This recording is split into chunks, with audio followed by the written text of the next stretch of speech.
Hello viewers, आइए आगे बढ़ाते हैं हमारे सिलसिले सित्ता ज़रूरिया को।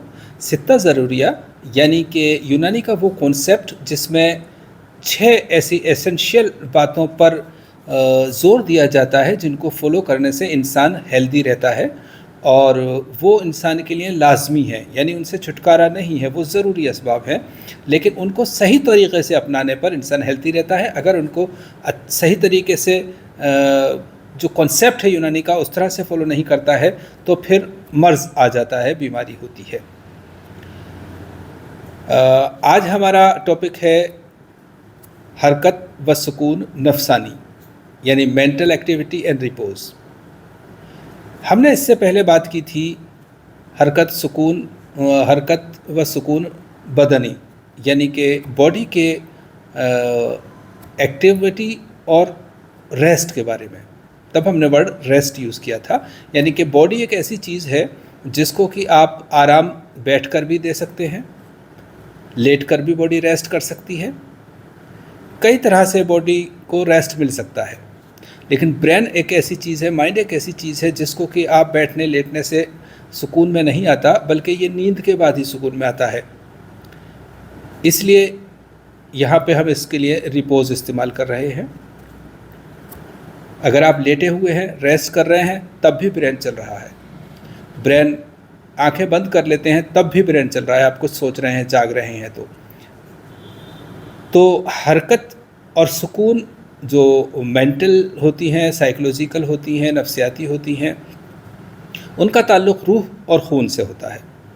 हम यहाँ पर रूह के बारे में बहुत ज़्यादा डिटेल में बात नहीं करेंगे, क्योंकि यूनानी में ये कॉन्सेप्ट बहुत ब्रॉड भी है, डीप भी है और आम इंसान की समझ से थोड़ा सा बाहर है। इसलिए जब कभी हम रूह को टॉपिक पे बात करेंगे तब इंशाल्लाह डिटेल से बात करेंगे। फ़िलहाल आप इतना जान लें कि रूह जो है वो इंसान के दिमाग को एक्टिवेट करती है, चलाती है, यानी कि ये एक तरह के न्यूरोट्रांसमीटर्स हैं जो कि ब्रेन में जो इम्पल्सेस होते हैं उनके बदले में जो न्यूरोट्रांसमीटर्स पैदा होते हैं उनको इंग्लिश में इस तरह से समझा जाता है, हम इसको रूह कहते हैं। रूह एक बरक़ी रो। तो रूह को हम फिर कई नामों से जानते हैं। यहाँ पे सिर्फ हम जो इस वक्त जो इस कॉन्टेक्स्ट में है उसके बारे में बात करेंगे। एक ट्रांसमीटर होता है, न्यूरोट्रांसमीटर, इनफैक्ट न्यूरोट्रांसमीटर होता है जिसको सेरोटोनिन कहते हैं। ये एक हार्मोन भी है, ये कई फंक्शन करता है, इसके बहुत सारे फंक्शंस हैं। इसलिए तो ये हमारे ब्रेन में जो हैप्पीनेस है उसकी फीलिंग लाता है, खुशी, प्लीज़र, ऐसे सेंसेस के लिए ये ज़िम्मेदार है। और ये 90% गट में पैदा होता है। गट को भी ये कंट्रोल करता है, लेकिन ब्रेन को भी ये इस तरह के सेंसेस देता है। यही वजह है कि जिन लोगों के पेट ख़राब रहते हैं उनको अक्सर ये प्रॉब्लम होती है कि वो खुशी फील नहीं करते, हैप्पीनेस फील नहीं करते, मूड में वो रिफ़्रेश नहीं रहते। तो यूनानी में इस बात को हज़ारों साल से जाना गया है कि जब कभी भी किसी की मेंटल प्रॉब्लम का इलाज किया जाता है तो अच्छे खासे चांसेस होते हैं कि उसकी गट में कोई प्रॉब्लम हो। तो हमारे साथ साथ इलाज के साथ साथ, मेंटल इलाज के साथ साथ, दिल के इलाज के साथ साथ गट की केयर का भी ध्यान रखा जाता है। तो ये बात बहुत पहले से, जबकि कोई किसी तरह के कोई लैब इन्वेस्टिगेशंस नहीं थे, कोई टेस्टिंग्स नहीं थी, कोई मशीनरीज नहीं थी, तब भी इस बात को जाना गया था। फ़र्क इतना था कि हमने उस वक्त इसको रूह का नाम दिया कि रूह में रवानी होती है तो खुशी फील होती है, रूह जब बाहर आती है तो खुशी फील होती है, रूह अंदर चली जाती है तो इंसान गमगीन हो जाता है, उदास हो जाता है। इस तरह से समझने की बात है। तो उस दौर में इस तरह से समझा गया था, लेकिन समझा गया था बिल्कुल वैसे ही जैसे कि पहले के ज़माने में जब व्हीकल्स नहीं थे या मैप्स नहीं थे, इस तरह की चीज़ें नहीं थी, तो इंसान घोड़े पे, हाथी पे, ऊँटों पे सफ़र करता था और बड़े लंबे लंबे सफ़र भी वो करता था। टाइम लगता था, तकलीफ़ होती थी, लेकिन वो मंजिल को पाता था। इसी तरह से अब अगर हम उनसे ये कहें कि वो लोग बेवकूफ़ थे, ना समझ थे, नादान थे, इसलिए घोड़े गाड़ी पे, ऊँटगाड़ी पे सफ़र करते थे, कुछ समझते नहीं थे, कुछ जानते नहीं थे। नहीं, उस दौर में यही द बेस्ट था, यही ऑप्शन द बेस्ट ऑप्शन था, अवेलेबल ऑप्शन था, तो वो अडोप्ट किया गया। आज जो है वो अडोप्ट किया जा रहा है। तो लेकिन हमने कोई नई ज़मीन नहीं बना ली कि उस ज़मीन पे वो लोग चलते थे, हम उस ज़मीन पे अब नहीं चलेंगे, अपने लिए अलग ही ज़मीन बनाएंगे। तो ऐसा नहीं होता है। उसको थोड़ा सा हमें ब्रॉड माइंडेडली समझना चाहिए। जब उसको समझेंगे तो फिर हमें बहुत सारे ऐसे कॉन्सेप्ट्स जो हज़ारों साल के एक्सपीरियंस के बाद हमारे पास हैं, उनको फॉलो करना आसान होगा और हमारी हेल्थ का मेंटेनेंस भी होगा। बहरहाल ये जो मेंटल हेल्थ की बात है वो रूह नफसानी से ताल्लुक़ रखती है, और जब इंसान खुश रहता है तो वो हेल्दी रहता है, और उसके लिए जो आपका सेरोटोनिन का प्रोडक्शन ज़रूरी होता है। तो यहाँ पर जब हम जो मेंटल हेल्थ रहती है उसमें ज़रूरी है कि आप अपने माइंड को पूरा सुकून दें, और माइंड को सुकून सिर्फ सोने के बाद ही मिलता है, जिसको कि हम पहले भी बात कर रहे थे और बाद में भी बात करेंगे।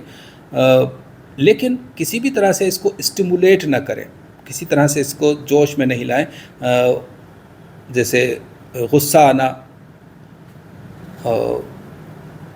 या किसी तरह की एंग्जाइटी और खौफ, डर, दहशत, गम, अफसोस, ऐसी बहुत सारी जो इमोशनल कंडीशंस हैं, वो सारी कंडीशंस नफसानी जो हेल्थ है उसमें आती हैं।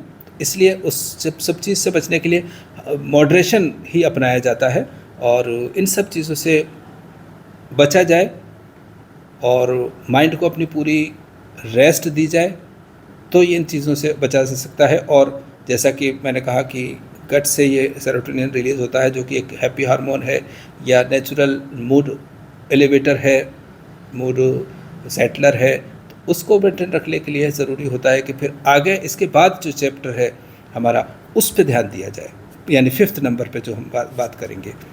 तो इस तरह से हम ये कह सकते हैं कि जिस तरह से इंसानी जिस्म को रेस्ट की ज़रूरत होती है, उसी तरह से इंसानी माइंड को भी रेस्ट की ज़रूरत होती है, और ये दोनों की अलग अलग दुनिया है। यानी कि माइंड सारी बॉडी को कंट्रोल करता है। बॉडी अगर फंक्शन नहीं करे तब भी माइंड फंक्शन कर सकता है, लेकिन अगर माइंड फंक्शन नहीं करे तो बॉडी फंक्शन नहीं कर सकती। इसलिए ये बहुत ज़्यादा इम्पोर्टेंट है कि इसकी हेल्थ की केयर की जाए। और आप छोटी सी इतनी सी बात अगर याद रखते हैं कि गर्म चीज़ें गर्म मिजाज पैदा करती हैं, और बॉडी के हर पार्ट में, हर जगह, यहाँ तक कि ब्रेन में भी स्टिमुलेशन पैदा करती हैं, हिजान पैदा करती हैं, एंग्जाइटी पैदा करती हैं, नर्वसनेस पैदा करती हैं और घबराहट पैदा करती हैं। तो उन चीज़ों को मॉडरेशन में खाया जाए। जबकि वो लोग जो बहुत ज़्यादा फ़िक्र नहीं करते हैं, एंग्जाइटी नहीं करते हैं, शांत रहते हैं, सुकून में रहते हैं, वो बहुत ठंडे मिजाज के लोग होते हैं, क्योंकि सुकून का मतलब ही ठंड होता है, तबरीद होता है, मुबर्रिद मिजाज में होती है। तो लेकिन फिर भी हर वक्त सुकून में रहना और किसी चीज़ को महसूस ही नहीं करना, हर चीज़ को इग्नोर करना, वो बात भी ठीक नहीं है। यूनानी सिस्टम हमेशा ही मॉडरेशन सिखाता है, वस्त सिखाता है, एतदाल सिखाता है।